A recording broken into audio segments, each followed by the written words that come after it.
நிமிஷம் ஐயா, சீமானை பற்றி ஒரு வார்த்தை சொல்லுங்களேன் கொஞ்சம். இரண்டொரு வார்த்தைகள் சொல்லுன்னு சொல்கிறீங்க. உண்மையிலேயே 50 வருடங்கள் அரசியல் வரலாற்றில் இன்றைக்கி எண்ணற்ற அரசியல் கட்சி தலைவர் பேசுகிறாங்க. நல்லா நீங்கள் ஒன்று கேட்டுக்கணும்.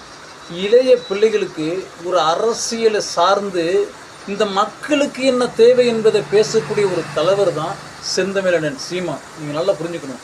அதனால தான் இளைய பிள்ளைகள் சாரல்காக அண்ணன் நோக்கி வர்றாங்க. இன்றைக்கி எத்தனையோ கட்சி தலைவர்கள், அவர்களை சொல்லி நான் நேரத்தை வீணடிக்க விரும்பலை.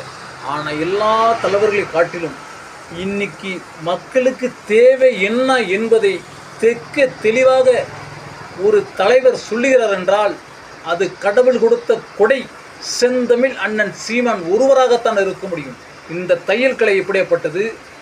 உதாரணத்துக்கு எடுத்துக்கிட்ட சிற்றுண்டி வேலையில் செய்யக்கூடியவர்கள், அவர்களுடைய வேலை எப்படி?